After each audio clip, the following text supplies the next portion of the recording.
out with a check that was for a commission that was more than the check you got. And there were some amazing deals going on. There was, you know, the big ones were, of course, the Bull Seaman limited partnerships. No kidding. There was a rumor that there was a limited partnership that had something mixing minks with rattlesnakes. And the idea was that the rattlesnake would shed the skin of the mink and would be able to regenerate new mink out of, I'm serious. I mean, there was some real garbage going on. And this is what financial planning was acquiring as a reputation, even though, of course, the sales pitch that came with financial planning was that it was something special, that they would pay attention to your goals and dreams, and retirement was all about sunsets and canoes, and they would help you do that. Some of that hasn't changed. So we went into an era when to think like a CFP was about what would it take for financial planning to become an authentic profession. Now, how many people would rather practice in a product delivery system or an authentic profession? You know, I think we all would prefer to have some respect and esteem that goes with the notion of authenticity and being a part of a genuine profession. And to do that, we need to know what an authentic profession really is. So I'm going to lay out the elements of an authentic profession. We'll build from there. But first thing first, an authentic profession is a calling requiring special knowledge. It has intensive academic preparation, has an esoteric body, or what I call a garden of knowledge. And I'll tell you in a minute why I think the term garden of knowledge is important. And the sense of altruism and a code of ethics and a perception of divine influence, or back to the notion of calling. That there is something that's you've been called to do this profession. And the authentic professions that existed before financial planning came in, sort of indisputably, law and medicine and theology.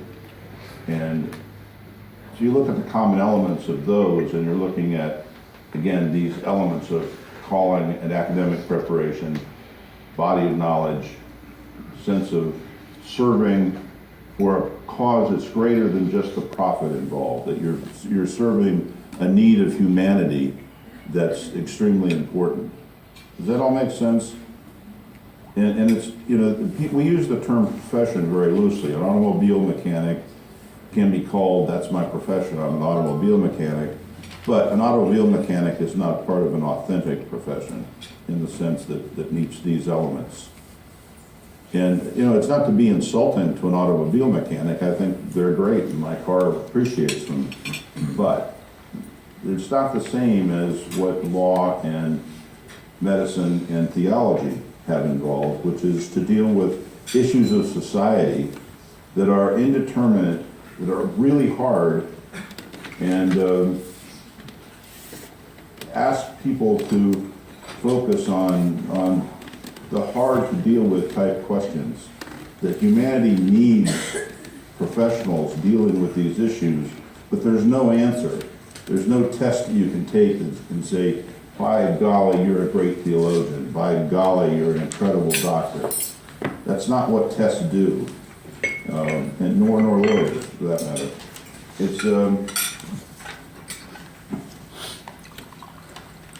It's a question of serving what I call a need of society that it doesn't manifest in a concrete form. And I think financial planning done right operates at that level. And that when you say, I want to be a financial planner, or whatever name emerges, I personally think financial planning is likely to not succeed as the ultimate title for the work that we do. I think some other term will emerge. That being said, right now it's financial planning.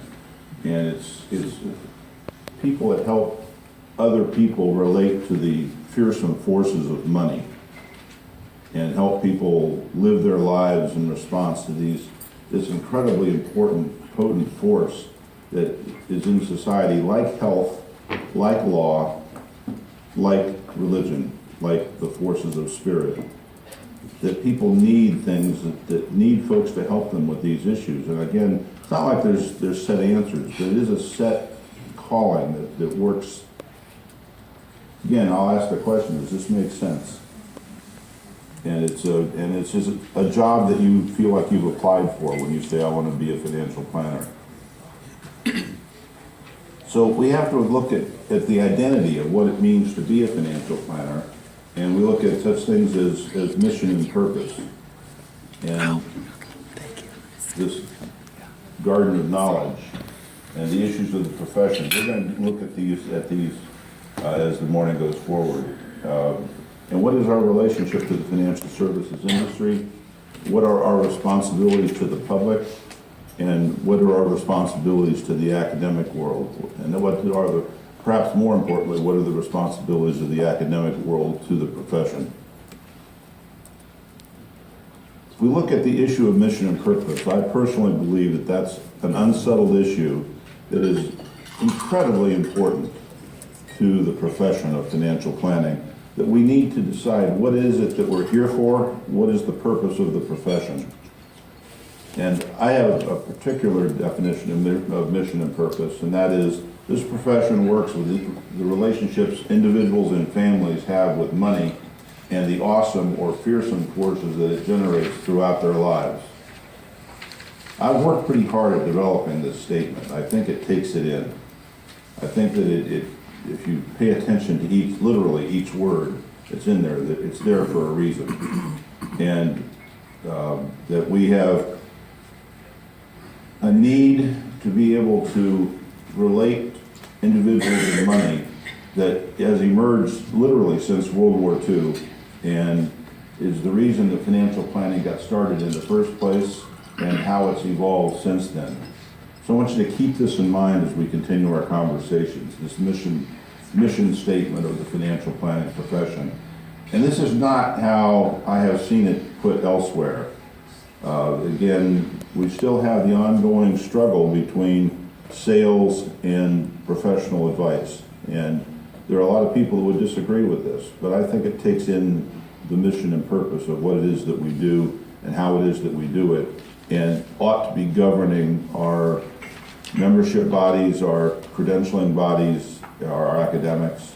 And it's not just about sales, and it's certainly not just about getting people ready. And we'll get, again, more into this in the second half of the presentation with financial planning 1.0, 2.0, and 3.0.